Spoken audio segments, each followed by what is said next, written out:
Okay.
Okay.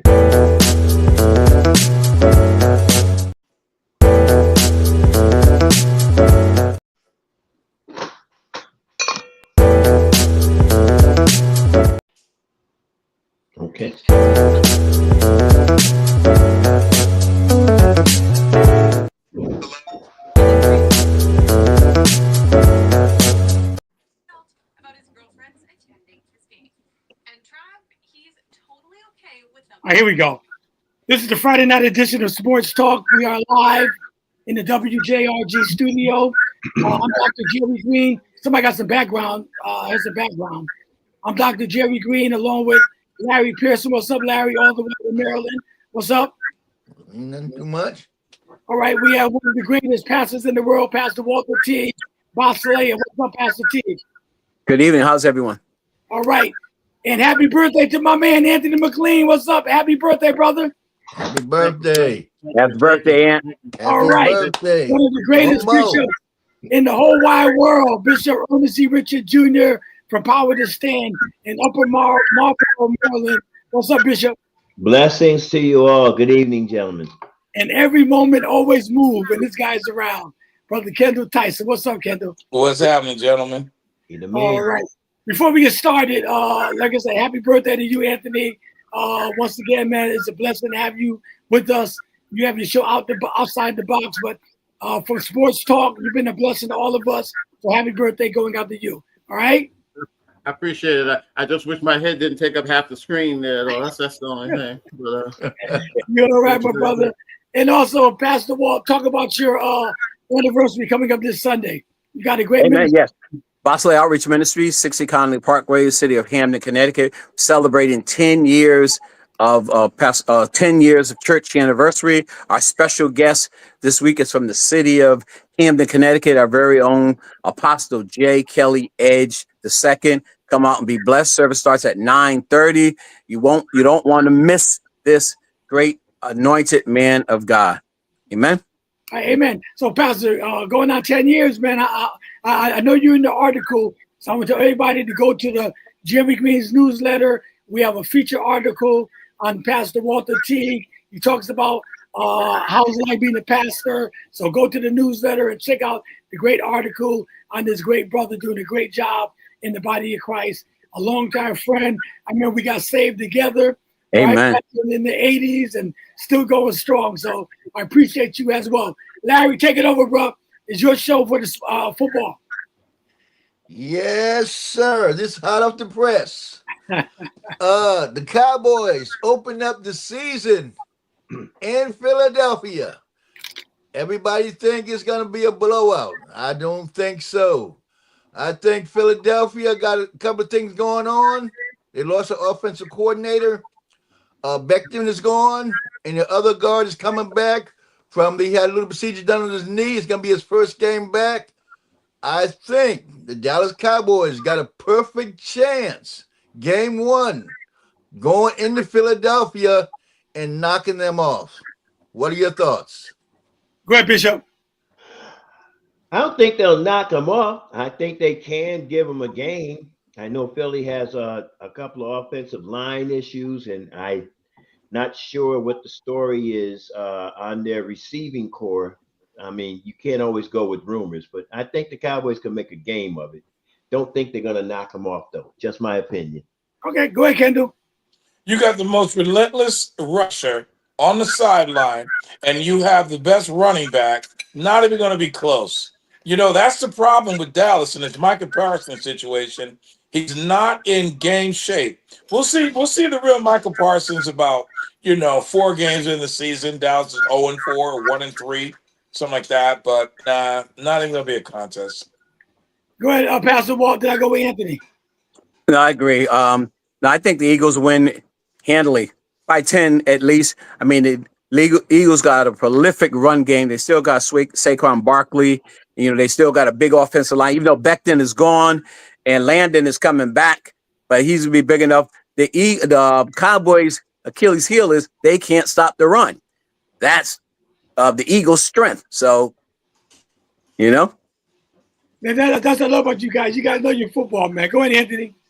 Yeah, they may keep it close because they're a division foe, and they'll be fired up because it's week 1. But to go back to what Walt did, was they're probably just going to wear them down. I can see it being like a close game for like 3 quarters, and then that offensive line starts to just wear down on them. They'll keep it close probably, Dak's good. Dak's good for at least 1 interception in the 4th quarter somewhere along the line. Bruce, when you need him. Go ahead. Where's Bruce when you need him, right? No, I told Larry that Bruce wasn't going to be out tonight. So I said, go ahead and talk about talk about his Cowboys. Go ahead, Larry. What you got next? Well, they got to play Kansas City. You said they got to play the Chiefs in game 2, right? Down Philly, right? And they're playing the Chiefs in game 2. So in that, they might have their mind on the Chiefs too, overlooking Dallas because they think Dallas is not going to be a match. But game ones are always is known to be an upset or something off the wall happens. And with Dallas, new receivers, trust me, they're going to at least go for 3 touchdowns. But I'm thinking, the thing is, I know the Eagles did lose. Did they lose a coordinator? No, the Lions did. But the Cowboys got an offensive coordinator. But the Cowboys got a brand new head coach. They got a brand new head coach. Their offensive line. You already got Booker that came in, supposed to be the starter, and now the kid that came in is out playing him. So they're gonna be in a situation. And Parsons not there. He's the game wrecker, and DeMarcus Lawrence is in Seattle. So they got some stuff going on. So who you picking, Pastor? Philly?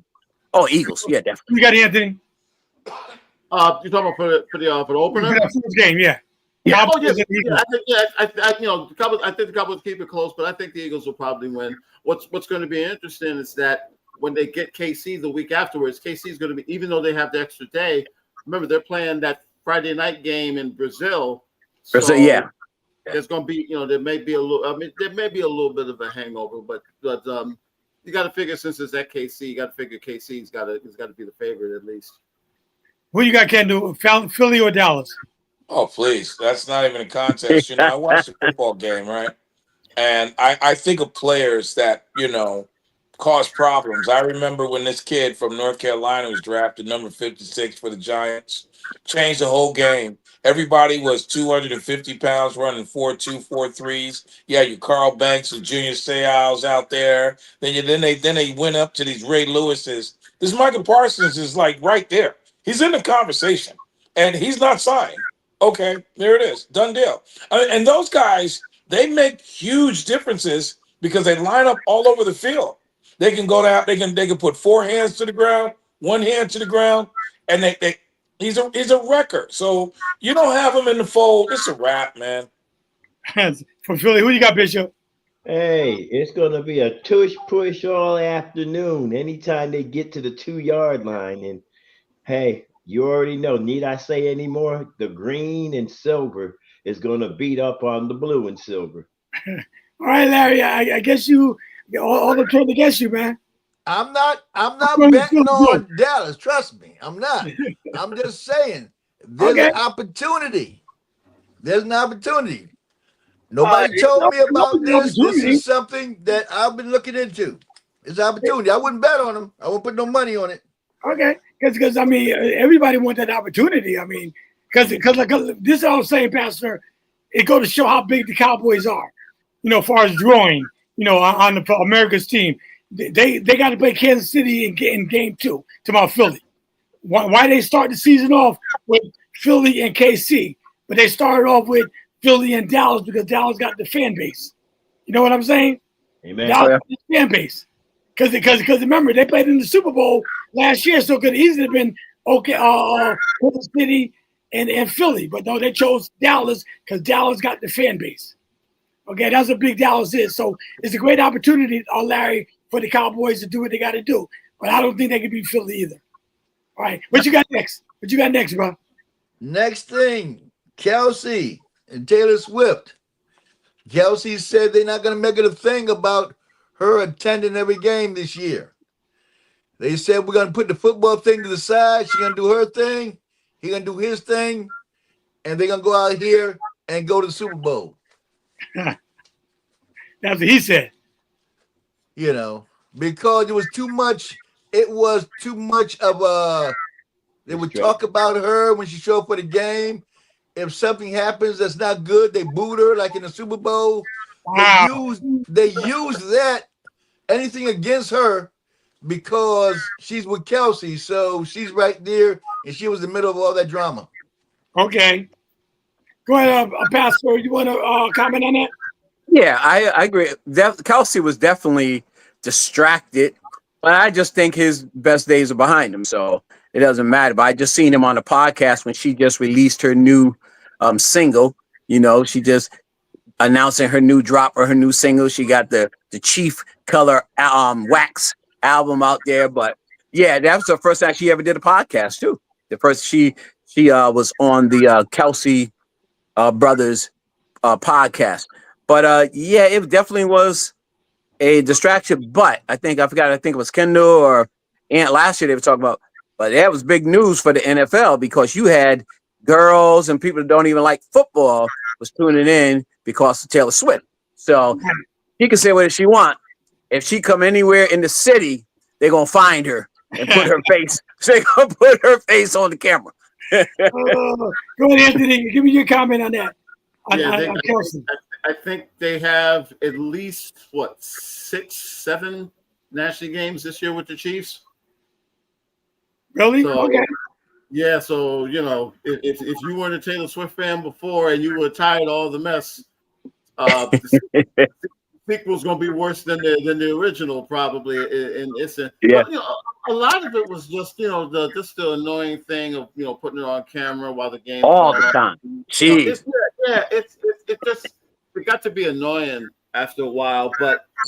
I think the biggest thing with Kelsey is that he didn't want to leave with a bad taste in his mouth. Now, right? They may still, I mean, they're definitely the favorites in the AFC, no doubt about that. But I don't know if I don't know if he's going to get this storybook ending that he wants, but they'll be in the mix. There's barring injuries or something crazy, they're going. Casey's going to be in the mix, and we're going to have to hear about these two becoming it's almost annoying, but it ain't annoying quite yet, but it's getting there.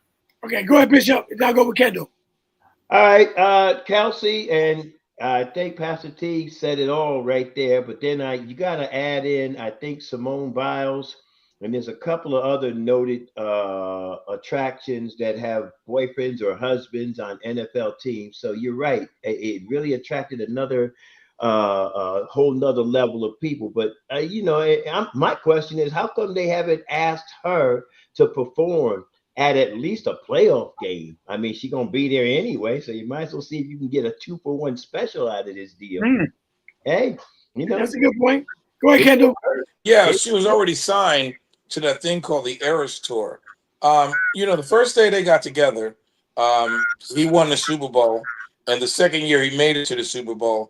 So we're not going to sit here and say that he has any effect on her. He's the one who is hosting shows, hosting game shows, starring in movies, and now he probably needs to get his focus. They did release that album, the Life of a Showgirl. It seems genuine. On a marketing strategy, it's brilliant. I mean, if you have the highest paid, and to be perfectly honest, she's incredibly talented. She's one of the very first. She writes and performs all of her music. No one ever does that. So I'm not going to knock them because they're young. He won a Super Bowl. He didn't go out like a sucker, so to speak.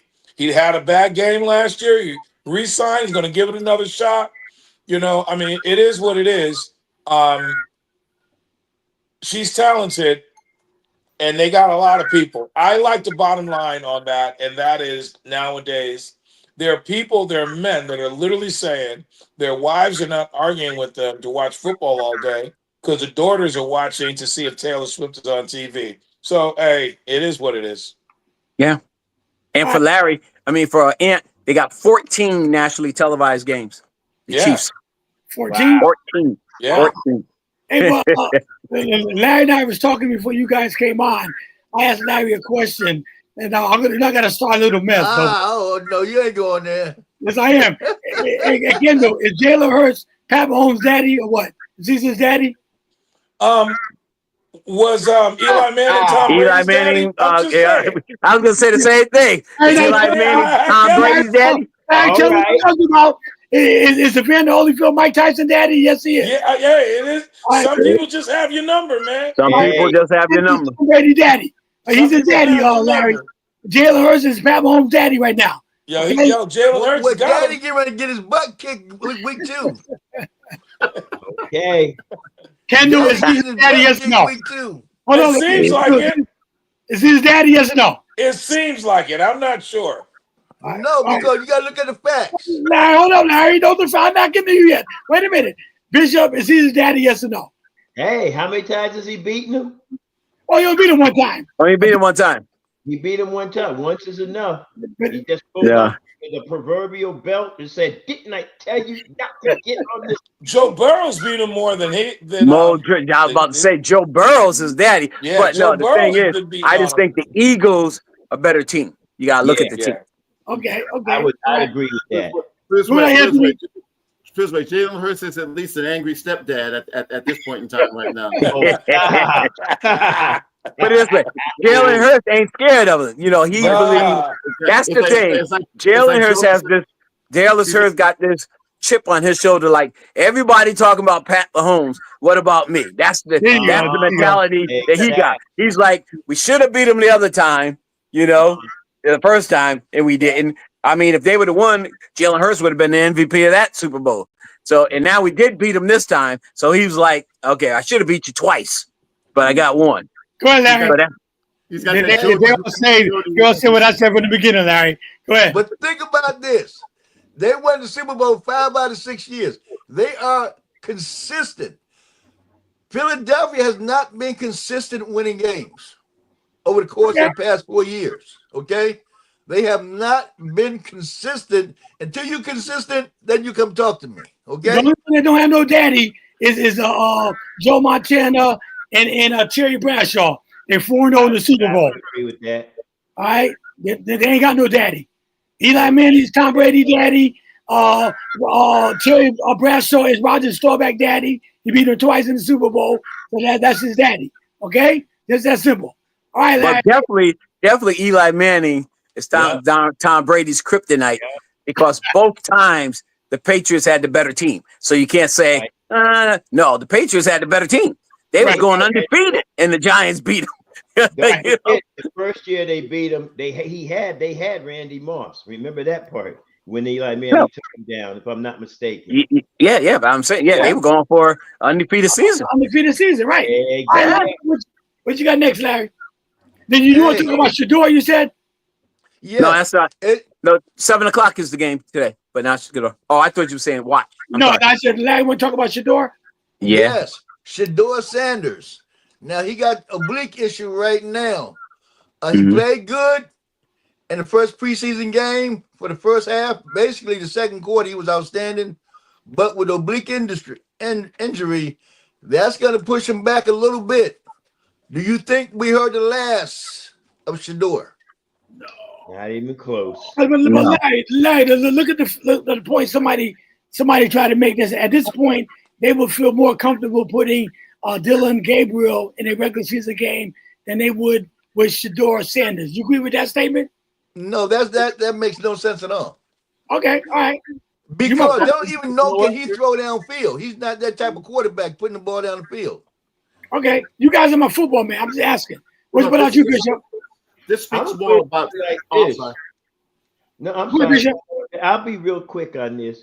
I just think that the Browns organization is throwing this out there to save face for the foolishness that happened back at the draft and all that craziness.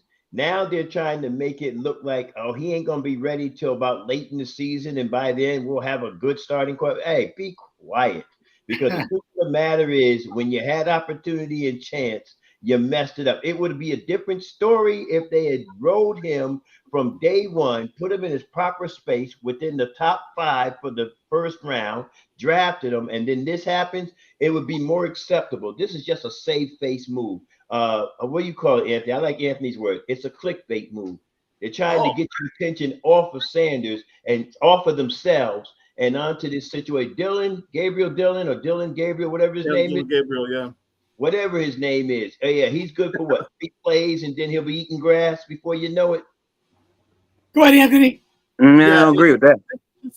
this speaks more of the Browns organization more than anything else, because when you got a 5th-round draft pick that's shown that he can play, and look, I get it. They want to give Gabriel a look, which is what they're going to do.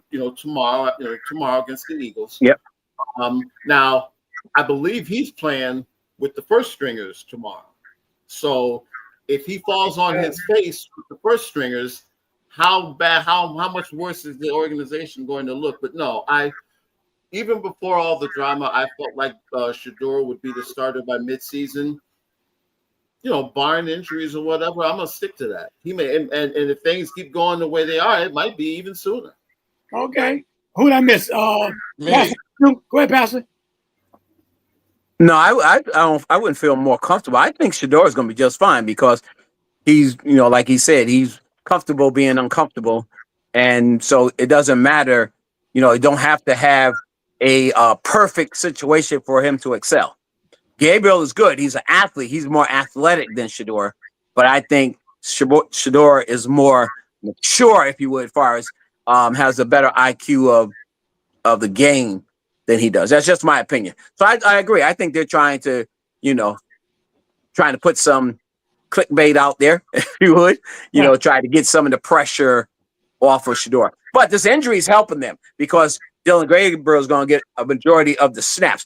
Neither one of them are going to start. Joe Flacco is going to start game 1. So, Wow. All right, who did I miss? Kendall? Yes, listen. Shador Sanders has proven that he should be the starting quarterback for the Cleveland Browns, which has had about 39 starting quarterbacks. 45. 35.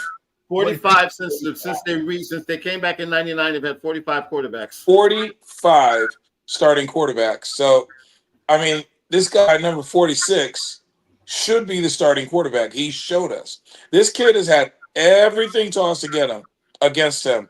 This kid was drafted in the 5th round, played with the second team against a first team defense. And did you see his poise? When I'm watching him move out there, rolling out of the pocket, side armament, I was watching him, his timing patterns. I was absolutely impressed. He was so used to playing behind an offensive line that didn't give him any time that his receiver, Travis Hunter, ended up getting a Heisman making plays, having to get open as quickly as possible because, Shador was under duress. He should be their starting quarterback. If they're the most inept NFL team when it comes to quarterback, by not starting this kid, this will probably add to that. The kid is showing us something. Whether you're a fan or not, this guy's playing football. He can flat out ball. He's good. All right. Who did I miss? Larry, you got another topic with football or what? What you Yes. good? Yes. There's two more. All right. First, the top defensive teams. Now, Denver is rated the top defensive team. Denver, Yeah. no, I mean Denver Denver Broncos. Broncos. Yeah. Denver Broncos. Their quarterback is not elite, so I don't put them in the Super Bowl picture. But after them come Philadelphia and the Ravens as the top defensive teams because the Ravens really improved this year on defense. Okay. And Philadelphia was outstanding last year, but we don't know with the players they lost, how Philadelphia actually going to stack up this year. So what you guys thoughts on that? Go ahead. Yeah.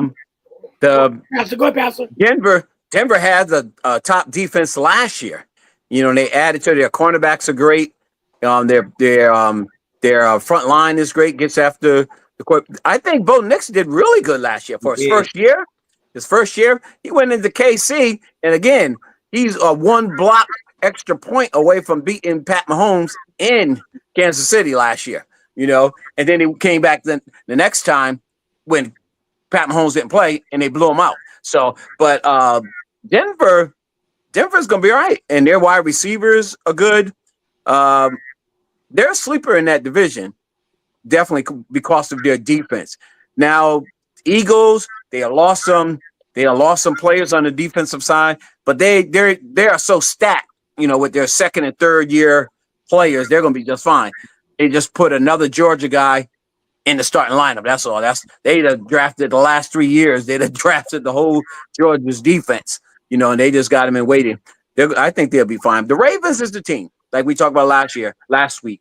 The Ravens is the team to beat because they're stacked on the offense and they improved on the defense, the defensive secondary, which was their weakness last year.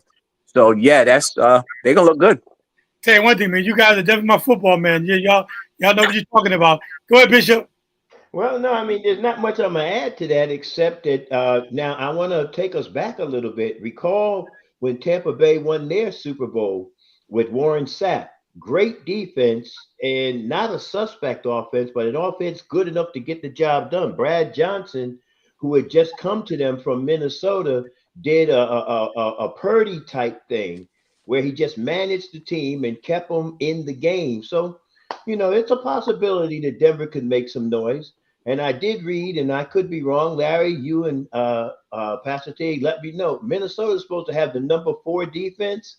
So, I got my hopes up. So I'm just going to Well, they got a great defensive coordinator, so they're going to be in it, man. Their defensive coordinator. Exactly. But my only challenge is the quarterback position because, their offensive line has been shored up, has been beefed up a little bigger than it was last year. The question is, can J.J. McCarthy carry this team at least to the championship? At least to the championship.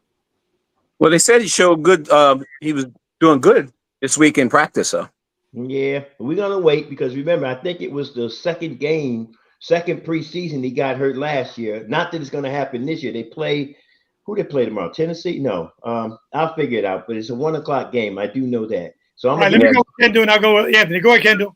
All right, well, I gotta say this. He says Brad Johnson and Trent Dilfer. They both have Super Bowl rings. That's right. You know what I mean? And Bo Nix, if he can manage, he got issues. He's got to get past Lamar and Pat Mahomes. But it's possible. It's possible. So what's the guy for the Giants when Sims went down and won the title? Oh man, Jeff Hostetler. Yeah. He got one too. But they had that awesome Jeff Hostetler has a ring. Yep, Hostetler. Yep. Yep. Hostetler. You finished, Kendall? Go ahead, Anthony. They've got a very difficult opening schedule. They host Tennessee, but then they have to go to Indianapolis, at the Chargers, the Bengals, and then they play the Eagles. If they can come out, if they can come out of that stretch, say Whose schedule is that? that's Denver. That's Denver's first 5 games. Yeah. So, Okay. and see, that's the thing. Once you can see, they had an easier schedule last Yeah, year. because they had an easy schedule last year. I was going to say, yeah. But this year, the schedule's already bumped up, and they're going to have to put it this way. If they can get out of that, say 2-3 or 3-2, they've got a shot. And what I would not be surprised if they try. If let's put it this way. If an elite running back becomes, or either just a fair to middling running back becomes available during the year, I wouldn't be surprised if they jump on him, because if they can do something with their running game, take some pressure off of Bo Nix, they could be interesting. They're not going to win the division because Kansas City is it's still Kansas City's division, but there might be a year away from really being some true contenders for Super Bowl. All right, Larry, what you got next, bro, for football NFL, man? The Rams. That's Walt team. Pass the ball team. Now the Rams quarterback is still in limbo. Okay. Saturday, tomorrow, he's supposed to go out and see how everything goes with his back. He's been having a lot of problems with his back. They're going to put him through the test tomorrow, see how he does, and see where they go from there. But I'm saying we are too close to the season to have back problems, And for a great team like that, they were projected to win the division. But without a healthy Stafford, I don't think that's going to happen. Pastor Walt, it's on you, bro. It's your team. What you think? Yeah, Stafford's back is an issue. They would say it's not only it's functional and painful. He's got both of them going on. He's supposed to go through a series of tests Saturday. The coach said he hopes it goes better this week than it was last week. But I'm not that worried because they got Jimmy Garoppolo. I mean, he did take the 49ers to the Super Bowl. I mean, he was terrible out with the Raiders, but they don't have the same head coach as we do. He's going to put him in the right position.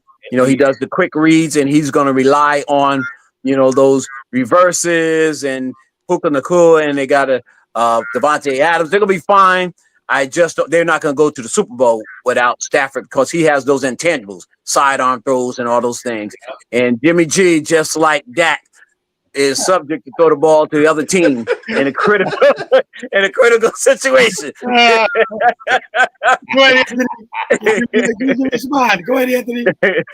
You were talking about defenses earlier. The Rams, even though they are years removed from Aaron Donald, this is a decent defensive team. Their defense. Well, they're better. They're better. I don't know if they can. Like Walt said, you don't want to have your number one guy, being so. And see, Garoppolo's had injury issues too. Yeah. In the last few years, so it's But put it this way, Williams, the running back who really came on the second half of last year. He's good. Yeah. They're probably going to be leaning more on him, especially early part of the season. But it's theirs to lose for the most part. But you don't want to go. You don't want to give away games early in the year because they'll come back and bite you in the butt when tiebreakers come in. All right, go ahead, Ken. Now go to Bishop. Matthew Stafford is a transcendental player. Jimmy Garoppolo showed promise back in the day in New England that when they weren't going to re-sign Tom Brady. And what happened? Tom Brady went to Tampa Bay, won a Super Bowl, and Jimmy Garoppolo has been going from place to place to place. He's another one of those game manager guys. He's probably really good in practice. When the lights show up, he's a Dak Prescott. So I think that if they don't have Matthew Stafford, I don't think they're a factor. I think Jimmy Garoppolo, think about it. Let's think about Jimmy Garoppolo's arm strength. Do we know about it? Jimmy Garoppolo and threading the needle. He's a solid, fundamentally sound player, which these guys, you see him in practice, they look great.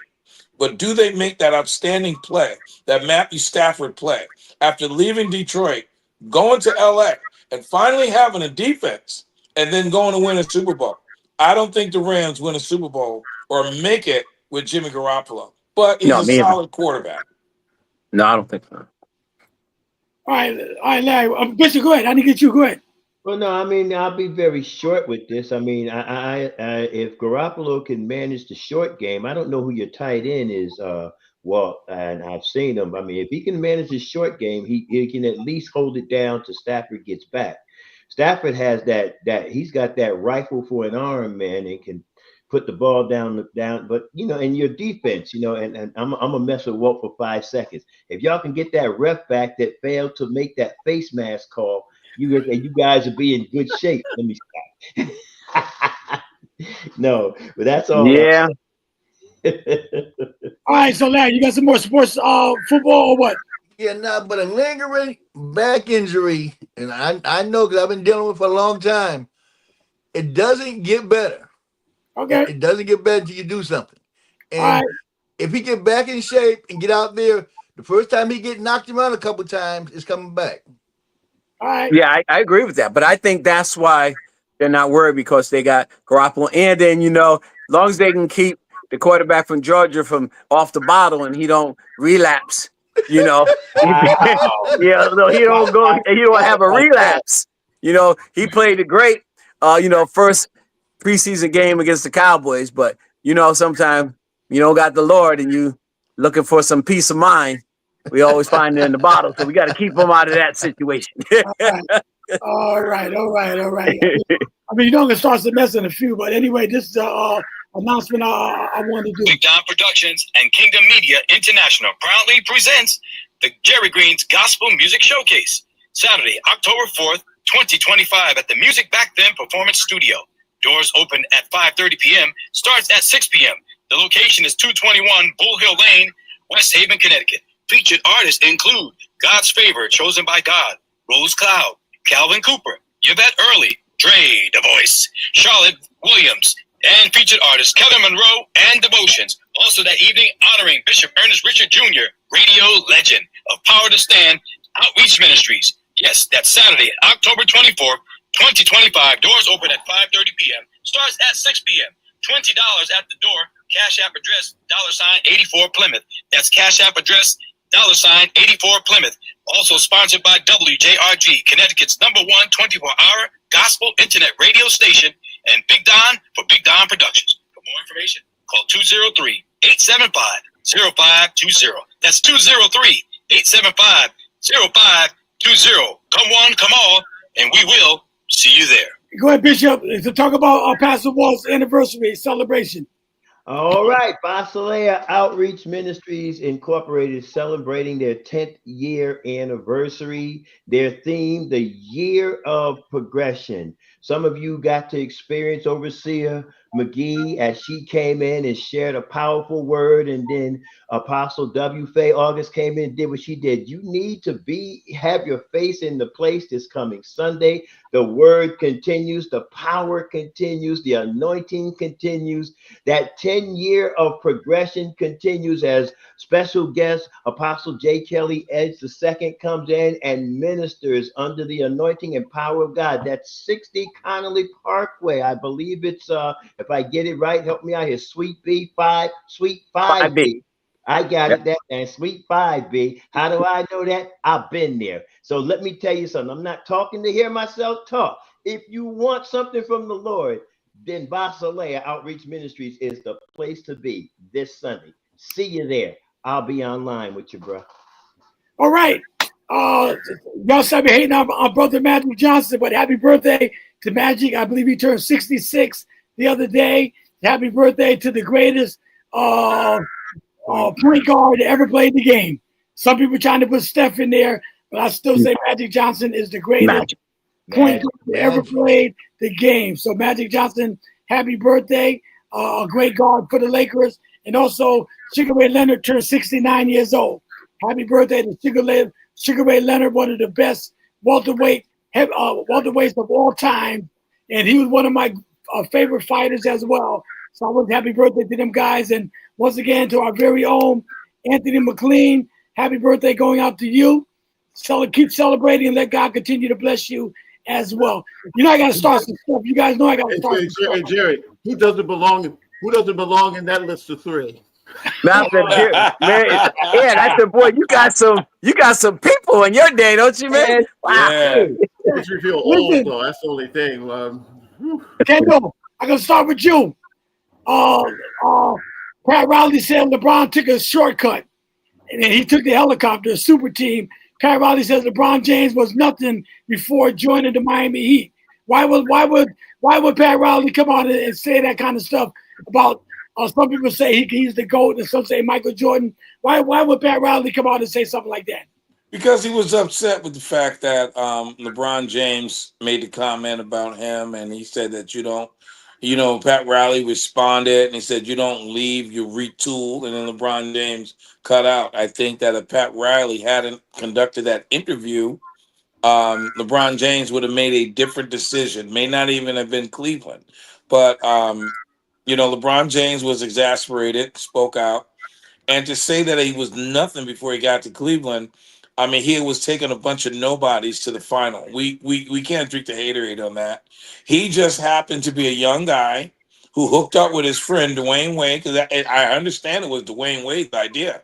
Dwayne Wade was the one who said, I'll take the pay cut if I can get you to come here and we can get Chris Bosh and we can have a team. Now, this kid's 22 years old, 18, he's a young guy, 4 years, like going to college or so. So he said, okay, all right, I might as well give it a shot. They went to 4 finals, winning 2 championships. And then he proved that he is somebody by going back to Cleveland and win a championship. So, I personally, because of Michael Jordan being my favorite player, I'm not all into that. You join a super team, but it was what it was. They joined a super team and made it happen. That was, there was a time where Hakeem Olajuwon and Ralph Sampson were the number one picks back to back. They were supposed to be, the original Twin Towers. We learned that the first Twin Towers to show up were David Robinson and Tim Duncan. They're the ones who brought it home. So to say he was nothing and he took a shortcut, LeBron James honored his contract and made a decision. Do I agree with his decision? No, but he made it to 4 finals over there. I can't say that he was nothing. I think LeBron James has lived up to the hype of him coming up out of high school. Go ahead, Larry. I think Pat Riley did all he gonna do, and the Heat ain't doing nothing else. So he picked this opportunity to put LeBron James down because nobody wants to go to Heat as it is now. And with those comments right there, it don't make it the place to go because that's just disrespectful. Yeah, it is. There you go. Go ahead, Bishop. Well, Larry took the words out of my mouth. Disrespectful.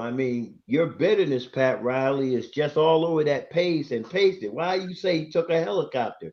The man was trying to win a championship and did what he wanted to and what he needed to do to get what he was looking for. The fact that he went back to Cleveland and won a championship, that says a lot about him. But see, Pat Riley's overlooking one thing. Although he might be running LeBron into the ground, where somebody point out to me when LeBron was picked up on a DWI, when he had baby mama drama. Somebody show me where he had gambling, heavy duty gambling debts. LeBron James has been an upstanding player. We don't have to agree with how he got his championships and how he got there, but you got to give that man props. He held from high school to this point, this very day. You have not read in the papers or in the news media anywhere where LeBron James had gone sour and had gone south. I applaud you, LeBron James. Pat Riley, shut up. And if I can say something really quickly, Jerry, that is an interesting point because LeBron James was raised by, according to people, a drug-addicted mother or whatever it is. She has a house on the compound.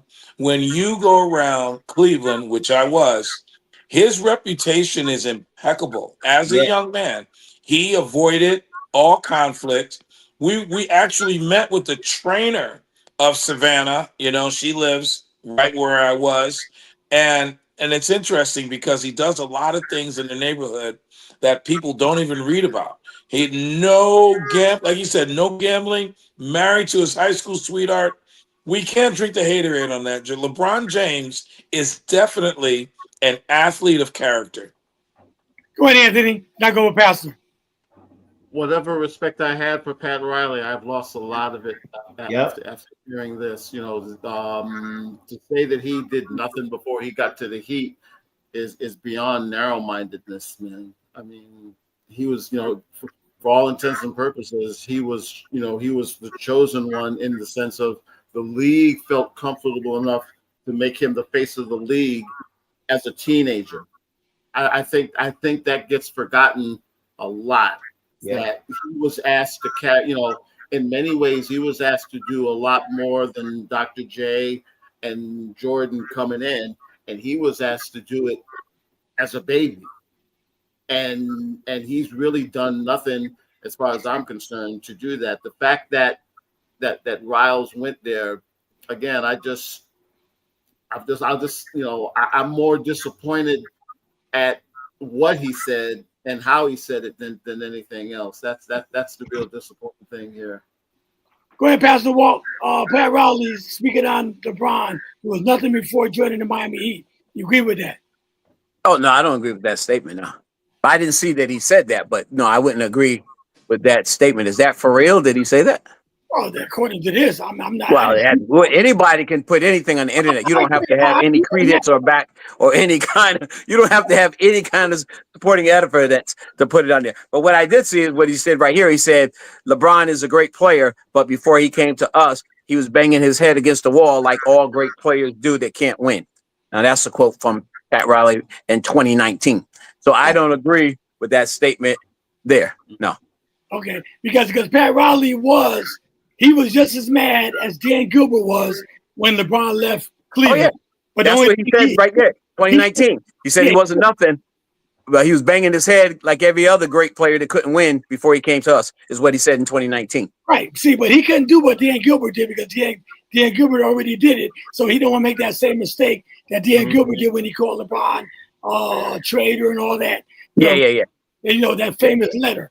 But Pat was just how that's how with Eagles getting away. Pat Riley, when LeBron left, he took with him his probability of winning additional championships. So he blamed him for that. You know what I mean? So that's what happens when Eagles get away. But I don't agree with that statement. No, because like someone just said, LeBron was bringing Cleveland, even though they wasn't winning, he was bringing them to the title with nobody. Yeah. You know, me and you could have been on the team and we could have played in those titles. You know? Like Mario that you don't even hear no more. Yeah. That got a household name for playing with LeBron James. I think that's cemented his legacy going back to me, because I'm not a LeBron James fan. Even though he's a Lakers, I'm a Laker fan. But going back to Cleveland and winning the title, to me, that's got to be his highest level of achievement. Bishop, who got the rebound on this play? Who gets the rebound? Should be DeBar, but I think if I'm not mistaken, this play looks familiar. Oh boy, who's? Because you got first of all, Magic and Kareem right next to each other. Yeah, I know. Wait for the rebound. They ain't getting it. Then you got Bob McAdoo. Look at me, Carmel Maxwell gonna get that rebound. And it looks like it, but I would think Mikal, because this guy, the guy's a little diabolical. Let's just be honest. When he played, somebody got pushed on this play. I know they did. Wait, he already got his arm. He already got his arms around McAdoo, so McAdoo ain't getting the rebound. He already got him. The way look at it, the way it looks, Mikal's about to do something he ain't supposed to do. Okay, you push everybody, right? Yeah, that's what I'm saying. He already, yeah. So who do you think can get the rebound? I'm looking at this thing and I'm saying to myself, Cedric Maxwell tapped it back to Mikal. You might be right, but then again, hey, now I'm not going to take Johnson out of the picture because it may have been a close rebound. It may have been a light rebound coming down, and Johnson's in a. I don't know. Get it. And Jamal Williams definitely got bird boxed out. Who you got, Pastor? Who you think in that rebound? Man, well, Kareem ain't nobody touching him, so I'm gonna go with Kareem. He's on the outside, and he's the tallest one there. He the tallest one there, and ain't nobody near him. Magic is right next to him, and he ain't gonna block him out. That's true. Maxwell's too far under the rim.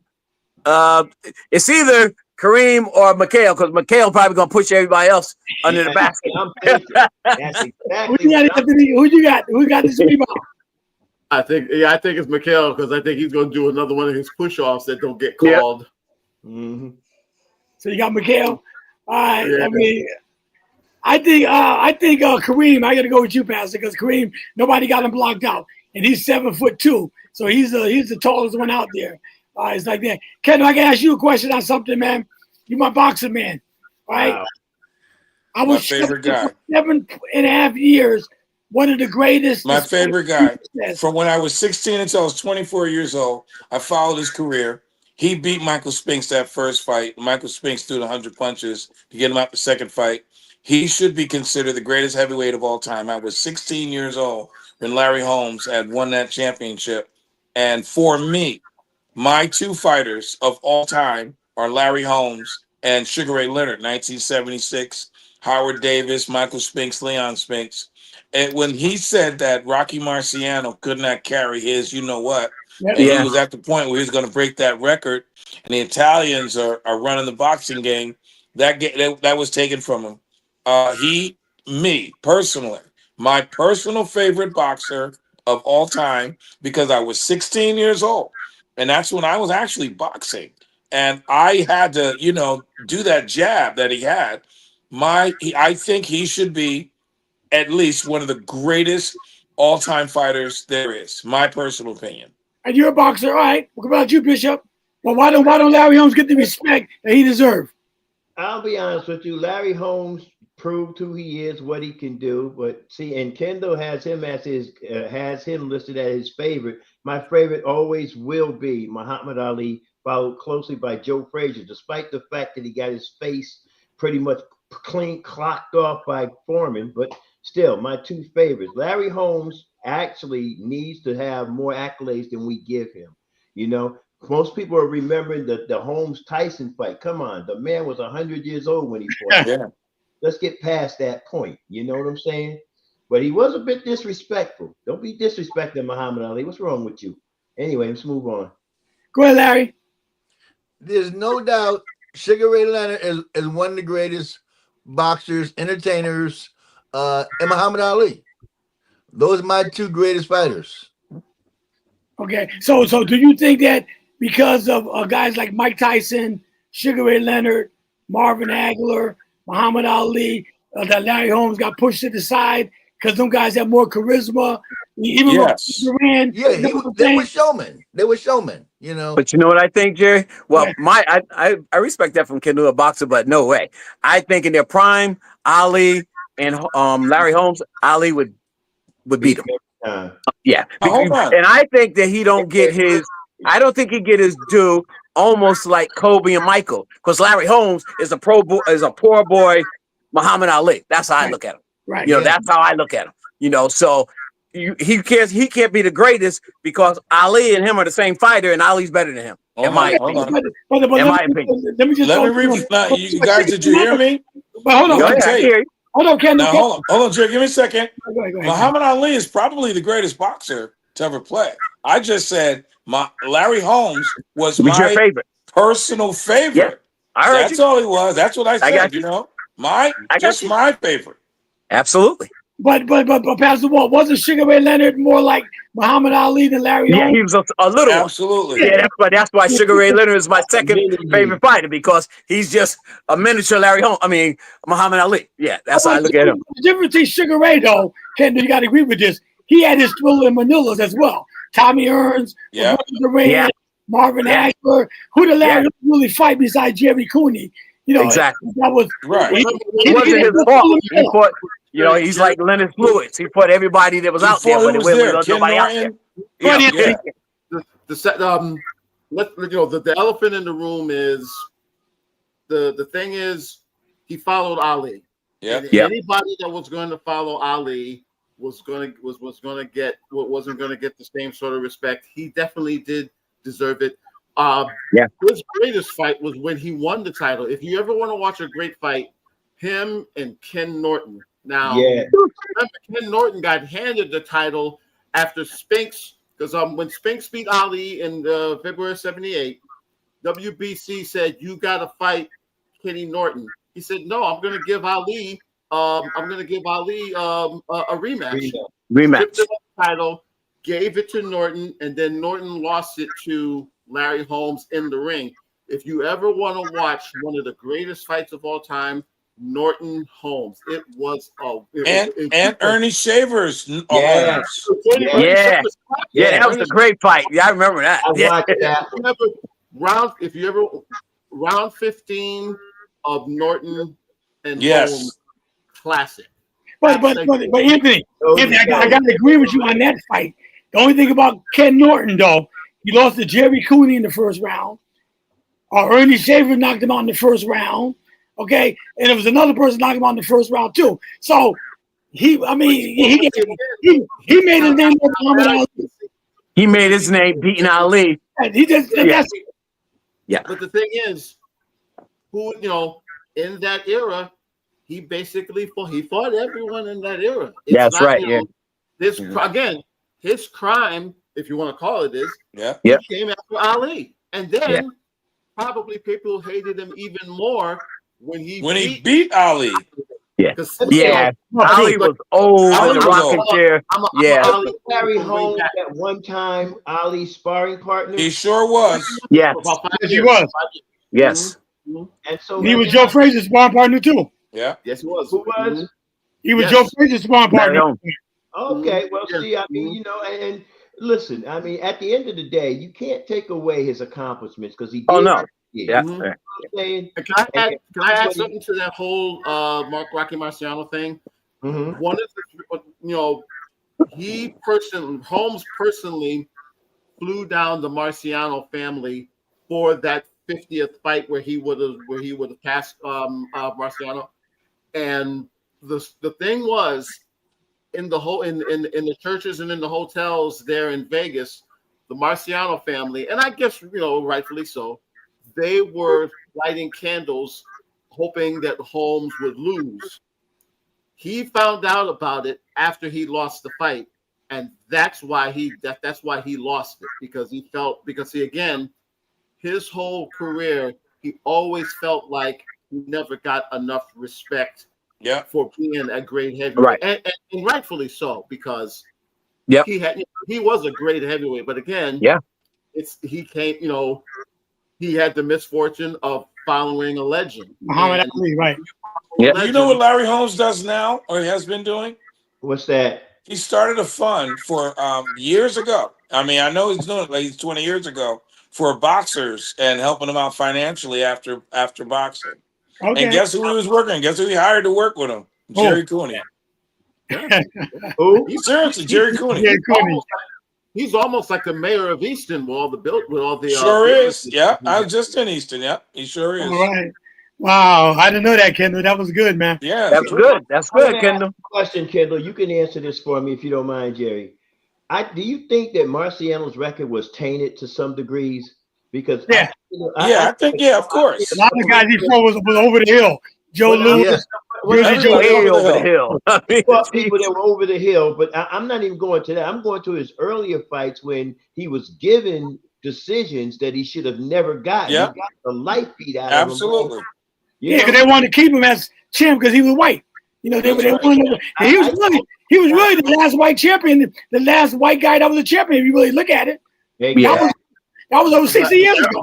At least American white, absolutely. American white, because now, what's the Russian name or whatever it is? They had a couple of Klitschko, wherever they are. The Klitschko brother. Yeah. The Klitschko brother, exactly. Yeah. I mean, but back in this era, no. Back in the day, it was almost 7 o'clock. I'm not gonna keep you guys all night, but I'm gonna close with this topic right here. Wow. Okay? No, let me start with Bishop. Why these guys didn't have the success they should have had as a big three? Elgin Baylor, Will Chamberlain, Jerry West. I would, and I can't put my finger on this. I would think that they leaned more on Chamberlain than they should have, because Baylor could have carried that team, and Chamberlain could have been the cleanup guy.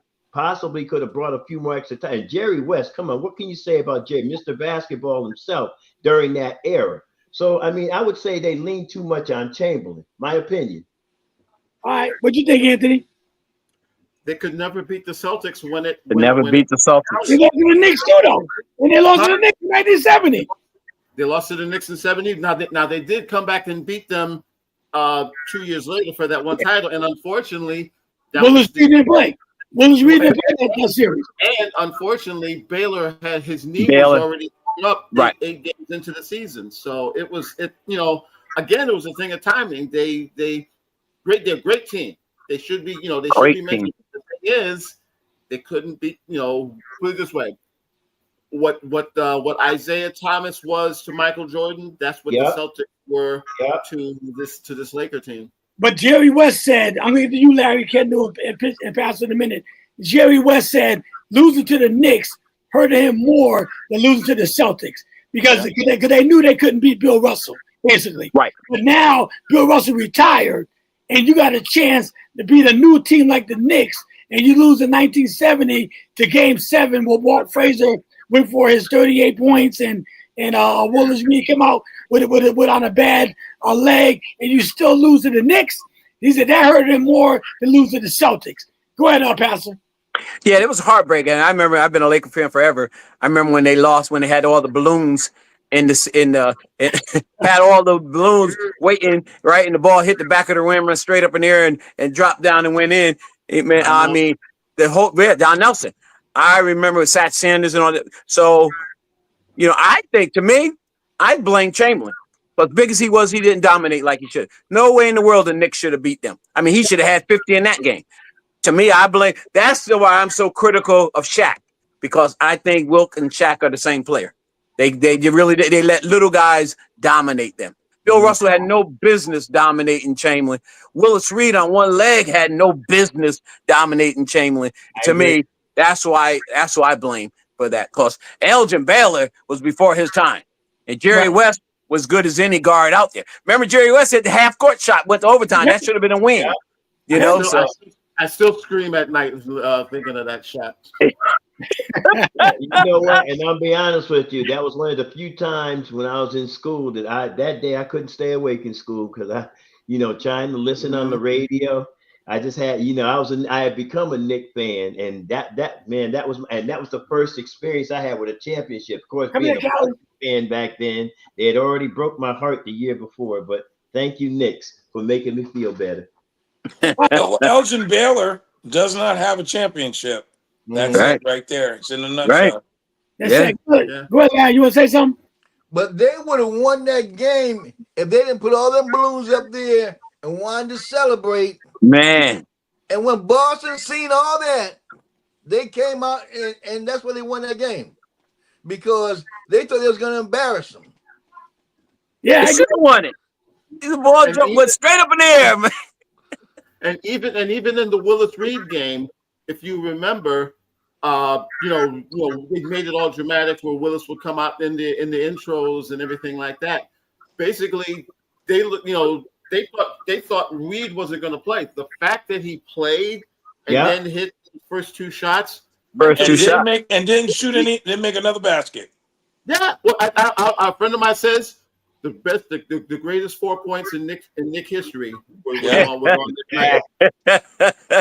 Yeah, man. And Frazier played the greatest Game 7 to clinch the championship of all time. Yes, he did. Yes, he did. No dunks, everything slick. He had a Magic Johnson game. But you remember way back in the day, though, Jerry. Magic Johnson had a Frazier game. Remember back in the day, you only get Channel 9. We only get Channel 9, so we grew up watching the Knicks. And my name is Walt. So one of my favorite players was Walt Bellamy. I wore number 8 all the time, So that's, because that's all we could get. And I went to the Lakers when Chamberlain went from Philly to L.A. That's when I went to the Lakers. So I've been a Lakers since then. Yeah. All right. You guys having a great time tonight, man. Oh, yeah. Anything else before I let y'all go? Yeah, really quick. I think that Pat Riley situation is very low down because he said helicopter, and then you think of the fact that LeBron James had broken Kobe's record, and Kobe goes down in a helicopter. Ooh. Also, we got to think in terms of, we think at the beginning we were talking about Jalen Hurts. Jalen Hurts has got to be the best redemption football story that we've seen. He was starting until he lost his starting position in Alabama to Tua, who won a national championship. And then his senior year, Tua gets hurt. He comes in to win the national championship. They still don't think he's good enough to make it to the first round. He has a transfer to another school. He gets to another place, and he finally drafted second round, whatever. Philadelphia picks him up, and this man has been nothing but exceptional. He finally got married to the same girl he's been with all that time. So, I mean, these stories here, I mean, he should be among the elite as far as exercising his potential. And he has a play now called the Tush Push that had won a championship. And when he sat back and one day said that if they had a running game, they would win. They get Saquon Barkley, they get the running game, and they won. So he should be in the elite. Well, Playing quarterback. It shouldn't be about stats. It should be about winning championships. Think about this for a minute, though, Kendall. And Eli Manning didn't necessarily play behind other players on the Giants team, but he played in the shadow of his own brother. Yeah. And had to do the same exact thing. Go out there and prove himself. I mean, call that David Tyree catch lucky. Call it what you want to call it. The truth of the matter is it happened at the right time. Sure did. He had luck on his side. Yep. Yeah, luck on his side. Burris too. Yeah. You gotta have luck to win sometimes. You gotta have luck to win sometimes, Pastor. Oh yeah, luck plays we don't believe in luck, but fortune plays a great deal. In football, the interference against the Rams, against the Saints. I mean, even Stevie Wonder could have seen that foul, but well, I think that you're gonna break that up. That face mask. Who knows? Donald might have thrown a bomb. We can't tell. But I think the David Tyree situation, because his helmet was sideways. Nah, that was just part of the game. Pastor, I'll give you two lucky plays. All right, the time of Robert Horry in Game 5 when the ball was tapped to him against Sacramento. All right, he hit the big shot, Robert Horry, and also your boy Derek Fisher against Orlando. Yeah. All right, no, that was against San Antonio, Orlando when he hit the shot with was less than a second to go. Yeah, he ran off the field and ran off. Yeah. Those are lucky plays. Like I said, man. Ray Allen too. Ray Allen too. Hey, Ray Allen too. Come on, man. Yeah, but you know what? Hey, gentlemen, I got David Tyree's play. What you do, Kendall? Go back, Kawhi Leonard. That last against Philly. Oh yeah. Heart. Yeah. Yeah. You saw it's all part of it. After he made that shot. And if we go all the way back to Boston Celtics, when what's the guy get hit against Phoenix? Game 6. Garfield heard around the world. Yeah, heard around the world. Shot heard around the world. Yeah. Come on. I mean, shots like that. It's part of it. Yeah, it's all in every sport. Every sport. Baseball. Every sport. Hey, gentlemen. Indiana versus New York. I mean, Hollenberg hits a shot that we think should never go in, but somehow that's the difference in whether the Knicks move on or go home. Hey, guess what? Go ahead. David Tyree turned out to be a preacher. Listen, I'm not going to you guys up. I'm going to close out the prayer tonight. I know it's 7:09, and I don't want to keep you guys all night. Father God, we thank you for another sports talk tonight on the WJRG Television Network. Thank you for my friend Anthony McLean once again on his birthday. Lord, continue to bless him with many more. We thank each and every one that's viewing us tonight, Lord. Let your spirit touch them as well with the spirit of love, Lord, because that's what we bring on this sports talk show as we get together. I love my pastors and my bishops and come together. We just can have fun and show the world that we can have fun doing sports and give you the glory as well. So we thank you, Lord, as we go forward. Look forward to Tuesday and bless those that didn't get a chance to make it tonight on Sports Talk. We'll bless them in a special way as well. We give you all the glory. In Jesus' name I pray. Amen and amen. Amen. Larry, how's your daughter doing? Larry, how's your daughter doing? Yeah. She's hanging in there. Okay. Amen. Okay. Right. She's in our prayers, man. In our prayers. In our prayers. Yes, brother. sir. Yeah. Yes, sir. Wow. Yes, sir. I had another meeting, so let me get out of here. God Glad you bless. asked All that right, question, gentlemen. bro. God bless, man. I'm glad you asked that question. Awesome service Sunday. I already know you're gonna. I'll try Amen. not. Yeah. Hey, Priest Toy, you like this one, Walt? I was almost late for my own service Sunday. I'm sitting there listening to August and forgot I had to go to church. All All right. Great Good night, service, though. everyone. right, Good good night. night. I'll talk to y'all later.